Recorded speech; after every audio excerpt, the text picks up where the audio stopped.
Rain, relentless, unforgiving. It began subtly, a hushed whisper against window panes, a delicate mist clinging to the cityscape. No one suspected. Days blurred, rain intensified, news buzzed with a novel virus. Then the panic, hospitals overflowed, streets emptied. The city, once a vibrant symphony of life, fell silent, save for the incessant drumming of rain. Simone huddled with her younger brother, Rasmus, in their small apartment. Fear, palpable, hung in the air, thicker than the humidity clinging to their faces. The news, a cacophony of despair, announced a citywide quarantine. Walls, once comforting, now felt like the bars of a cage. Their parents, doctors at the city's overwhelmed hospital, had not returned home in days. Days bled into weeks. Food dwindled. The rain, relentless, continued its assault. The virus, they learned, spread through water. Rain, once life-giving, was now a harbinger of death.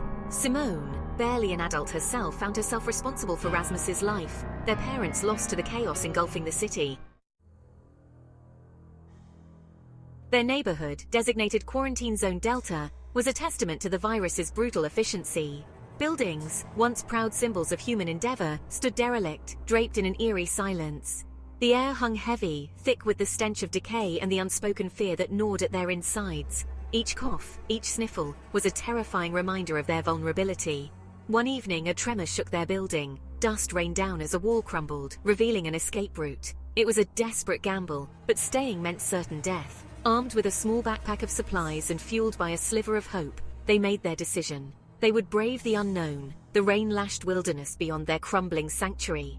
The streets were treacherous, littered with debris, the air thick with the stench of rot. They moved like phantoms, their footsteps echoing in the desolate streets, their hearts pounding a frantic rhythm. The world outside mirrored the chaos within, a terrifying tableau of human fragility. The announcement crackled through their battered radio. Zone Delta compromised. Evacuation impossible. Their hearts sank. They were trapped, their escape route severed, the city a death trap. Simone, her resolve hardening, knew they had only one option left. Beneath the city, a labyrinth of ancient sewers offered a perilous escape. Armed with flashlights and a tattered map, they pried open a manhole cover, the stench of decay hitting them like a physical blow. The air hung heavy, thick with the odor of sewage and something else, something unidentifiable but undeniably sinister. They waded through knee-deep muck, rats scattering at their approach, their footsteps echoing in the oppressive silence. Time lost all meaning in the bowels of the city. The sewers, a testament to a forgotten era, were now their lifeline, a subterranean refuge from the storm raging above.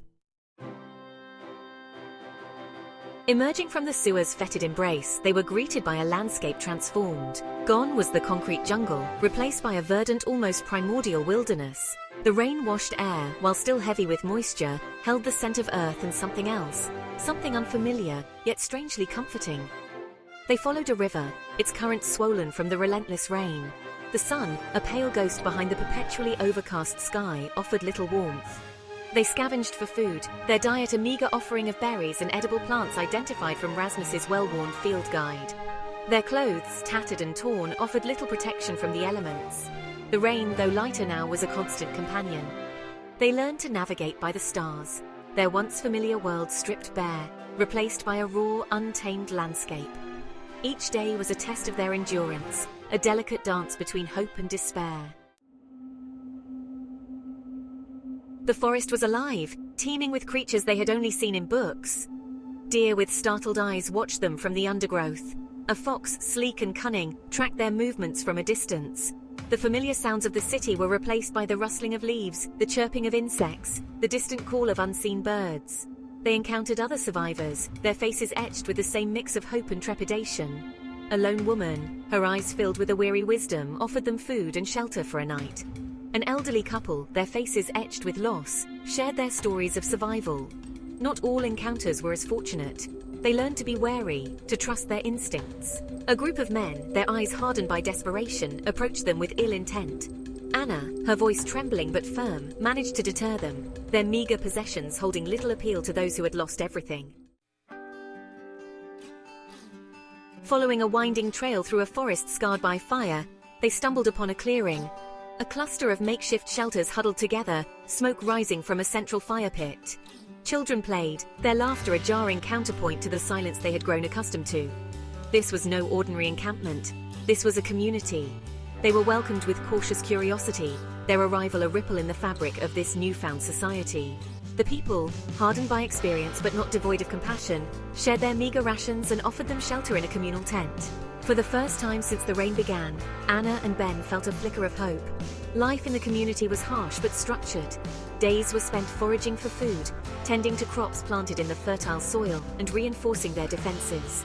Evenings were a time for sharing stories, for music played on instruments crafted from salvaged materials, for the simple act of human connection. The idyllic existence of the community was shattered one night.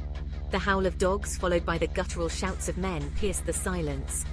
Raiders, men and women hardened by desperation and driven by a hunger that could never be satiated, had found them. Panic gripped the community. Men armed with crude weapons fashioned from scrap metal and wood took up defensive positions. Women ushered children into the relative safety of underground bunkers. The air crackled with tension, the smell of fear mingling with the smoke from the fire. The raid was swift and brutal. The raiders, their faces hidden behind masks of animalistic fury, descended upon the encampment, their shouts echoing in the night. The defenders fought back with a ferocity born of desperation, but they were outnumbered and outmatched. Anna and Ben huddled in the darkness of the bunker, the sounds of chaos above a terrifying symphony of violence. When the sun finally rose, painting the sky with hues of pink and orange, a heavy silence hung over the ravaged encampment. The raiders were gone, leaving behind a trail of destruction and despair. The ground was littered with bodies, their faces frozen in expressions of agony and defiance. The survivors emerged from their hiding places, their faces etched with grief and a profound sense of loss. The community they had so carefully built, the fragile hope they had nurtured, lay in ruins. The air was thick with the stench of death, the silence broken only by the sound of weeping.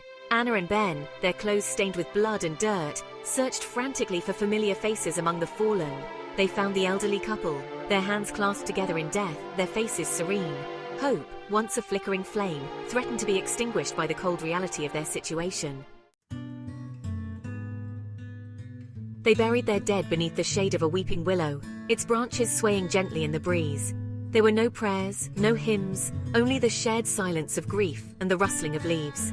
The world had changed, and with it, the rituals of life and death. The community, shattered but not broken, made the difficult decision to abandon the encampment. The risks were too great, the memories too painful. They packed their meager belongings and set off into the unknown, their destination uncertain, their only guide the faint hope of finding a safe haven in a world gone mad. The rain had stopped, but the clouds lingered, casting a perpetual pall over the landscape. They traveled by day, navigating by the sun and stars, and sought shelter by night in abandoned buildings or beneath the protective canopy of the forest. They encountered other survivors, some hostile, some welcoming. They learned to be wary, to trust their instincts, to rely on the skills they had acquired in the crucible of the apocalypse. The world was a harsh teacher, but it was also a fair one. Years passed. The seasons turned, marking the passage of time in a world where calendars had lost their meaning. Anna and Ben, their features hardened by experience, their eyes reflecting the resilience of the human spirit, had grown into capable survivors. They had found a new community, a collection of individuals bound together by shared loss and a common purpose. They had built a life, not the one they had envisioned, but a life nonetheless. They had learned to find joy in simple things, a shared meal, a warm fire, the laughter of children playing. The world was a different place now. The rain had stopped, but the virus lingered, a constant threat lurking in the shadows. The cities remained quarantined, ghostly reminders of a lost civilization. But amidst the ruins, life found a way. Nature, resilient and unforgiving, was reclaiming its dominion. Plants pushed through cracks in the pavement, their green shoots a testament to the enduring power of life. Animals, emboldened by the absence of humans, roamed freely. The apocalypse, for all its horrors, had revealed the true nature of humanity. For in the face of unimaginable adversity, the human spirit had endured.